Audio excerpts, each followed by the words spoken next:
सोच के देखिए कि भारत का एक चौथाई हिस्सा घने हरे भरे जंगलों से ढका हो। ये कोई सपना नहीं बल्कि हकीकत है। आज हम इन्हीं जंगलों की एक अविश्वसनीय कहानी में उतरेंगे, जहां संरक्षण की कुछ सबसे बड़ी कामयाबियां लिखी गई हैं। चलिए इस नंबर से शुरू करते हैं।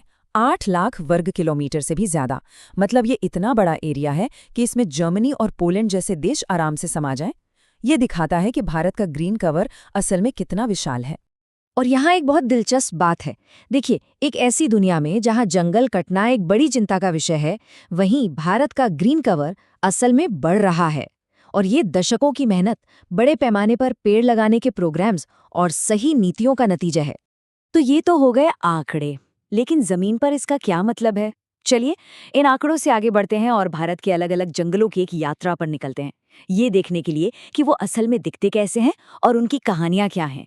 हमारी ये यात्रा शुरू होती है पूर्वी तट के मैंग्रोव से। ये सिर्फ पेड़ नहीं है, बल्कि ये एक जीती जागती दीवार है जो तटीय कटाव से हमें बचाती है।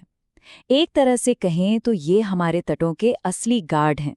मैंग्रोव असल में कमाल के पेड़ होते हैं जो खारे पानी में भी जिंदा रह सकते हैं। उनकी उलझी हुई जड़ें न सिर्फ तट को मजबूती से पकड़कर रखती हैं, बल्कि अनगिनत मछलियों, केकड़ों और दूसरे समुद्री जीवों के लिए एक सुरक्षित घर भी बनाती हैं। इसका एक बेहतरीन एग्जाम्पल है गोदावरी कृष्णा डेल्टा। आपको पता है, ये मैंग्रोव दुनिया के कुछ सबसे बड़े खारे पानी के मगरमच्छों का भी घर है। ये एक ऐसा इकोसिस्टम है जहां हर कोने में जिंदगी पनपती है, बड़े बड़े शिकारियों से लेकर खूबसूरत प्रवासी पक्षियों तक। लेकिन इन जंगलों को कई खतरों का सामना भी करना पड़ रहा है, जैसे झींगा पालन यानी प्रॉन फार्मिंग और तेजी से बढ़ते शहर। पर अच्छी बात यह है कि इन्हें बचाने की कोशिशें भी जोर शोर से चल रही हैं। सरकार और स्थानीय लोग मिलकर इन जरूरी इकोसिस्टम्स की रक्षा के लिए काम कर रहे हैं। तो अब जब हमने तटीय मैंग्रोव देख लिए हैं, तो चलिए तटों से अब देश के अंदरूनी हिस्सों की तरफ चलते हैं और भारत के कुछ सबसे शानदार जानवरों से मिलते हैं। तो एशियाई शेर अपने अफ्रीकी कजिन से अलग कैसे है? सारा खेल पेट और अयाल का है। एशियाई शेर के पेट पर त्वचा की एक ढीली सी तह होती है और उसकी अयाल उतनी घनी नहीं होती।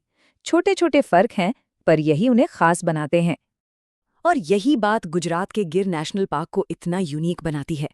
ये न सिर्फ इन शानदार शेरों का इकलौता घर है, बल्कि एक बहुत जरूरी रिसर्च सेंटर भी है, जहां वैज्ञानिक लगातार इन कमाल के जानवरों के बारे में नई नई बातें जानने की कोशिश करते रहते हैं। शेर की कहानी तो जबरदस्त है ही, लेकिन भारत में टाइगर की वापसी भी संरक्षण की एक और अविश्वसनीय कहानी है, जिसने पूरी दुनिया का ध्यान अपनी ओर खींचा है।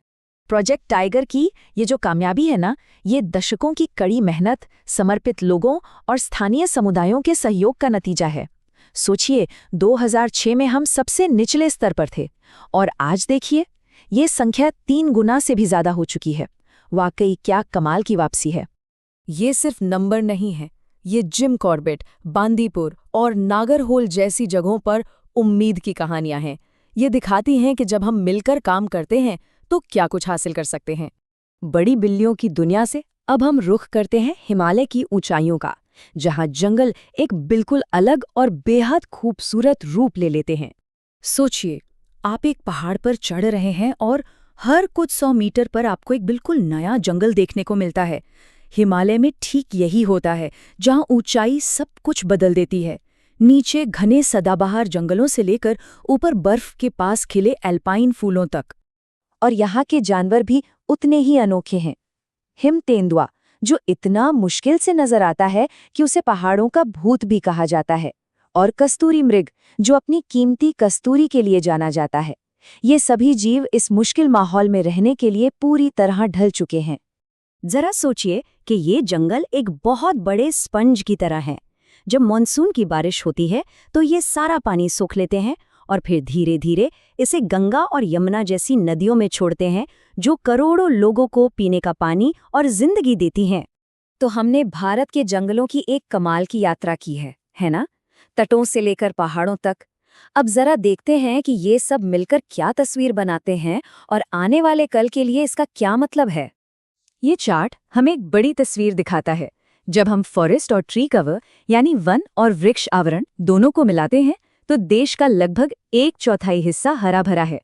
और ये कोई छोटी बात नहीं है, ये बहुत बड़ी और महत्वपूर्ण बात है।